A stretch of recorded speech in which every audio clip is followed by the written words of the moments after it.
देखिए जी, जहाँ तक तो रोज़े के टूट जाने की बात है तो पेट या हुक्म पेट में जो चीज़ दाखिल हो जाएगी उससे रोज़ा टूट जाता है।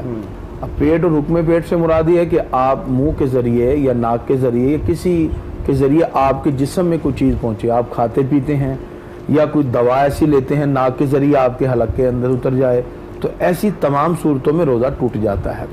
अब चूँकि रोज़े के टूटने के बहुत से मसाइल जो जदीद दौर के एतबार से हैं, मैं जदीद दौर के जी उसमें मुख्तलिफ आरा हैं।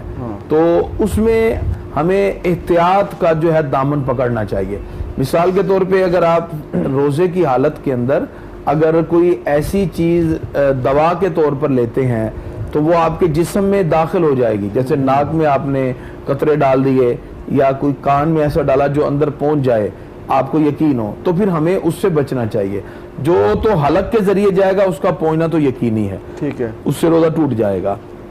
और जो हलक के जरिए नहीं जा रहा, जैसे आप आंख के अंदर भी अगर कतरे डालते हैं, ड्रॉप डालते हैं, तो उसका असर गले में महसूस होता है, तो उस वजह से भी बाज़ का ये मौक़िफ़ है कि इसमें रोज़े की हालत में बचना चाहिए। लेकिन इसमें रोज़ा टूटता नहीं है, इसलिए कि आँख के ज़रिए अगर कोई हालत तक पहुँचा है तो ये एक ऐसी कंडीशन है कि जो किसी बाकायदा मुंह के ज़रिए वगैरह जिस्म में दाखिल नहीं हुई।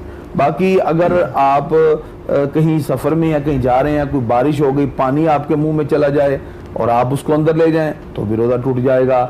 इसी तरह कोई चीज़ है, वो तो अंदर वैसे ही चला गया ना, टूट कैसे जाएगा? वो यानी उसके मुंह में गया ना, तो मुंह से वो अंदर ले गया, उसको चाहिए था मुंह से बाहर थूके।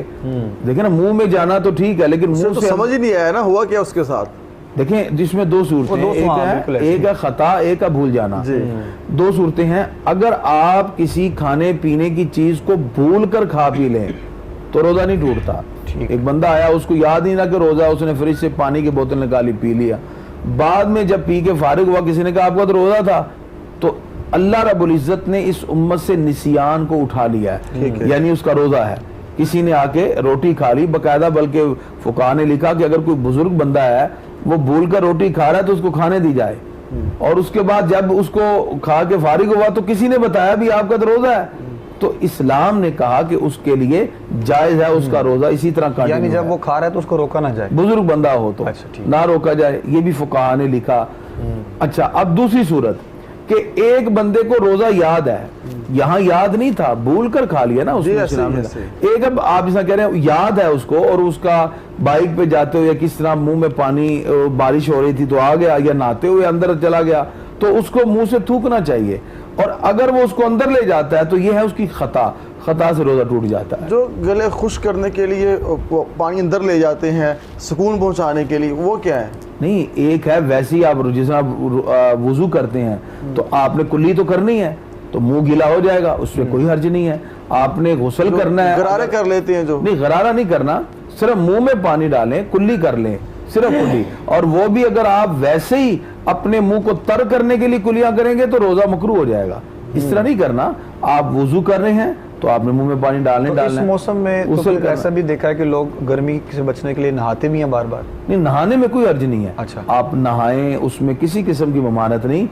ममानत ये है कि अगर आपके मुंह में पानी गया और आप खुद उसको इरादतन ले गए या आप इरादतन नहीं ले गए, बात तो स्टेबल हो चुकी। जो अब हम पेस्ट करते हैं और उसका भी जो टेस्ट का, चूंकि टेस्ट आपके गले से नीचे उतर जाता है, देखिए ना, कोई ऐसा हालत हो नहीं जिससे आप बाजार से रोजा नहीं खत्म हो गया, हाँ रोजा टूट जाएगा अगर आपका अंदर उतर गया। इसी तरह लेकिन जो कुदरती टेस्ट है जैसे मिसवाक है, उससे रोजा नहीं टूटता, ठीक है ना।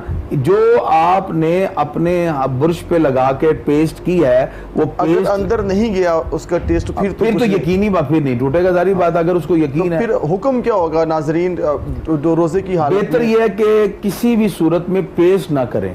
जिनको आदत है कि वो पेस्ट वगैरह करते हैं, क्योंकि अब पेस्ट करने से उनको क्या यकीन है कि नहीं गया, हो सकता है अंदर चला जाए, टेस्ट है, तो वो मिसवाक कर लें रोजे के अंदर। अगर किसी की यानी आदत है, और भी तो ऑप्शन दे सकते हैं आप कि वो सहरी से पहले कर ले पेस्ट, सहरी से पहले के बाद में कर। लेकिन बात अब आपकी आदत है सहरी करके पेस्ट करके सो गए, उठे दफ्तर जाते हुए फिर पेस्ट करनी है, उनके आदत है, तो वो मिसवाक ले लें इन दिनों में।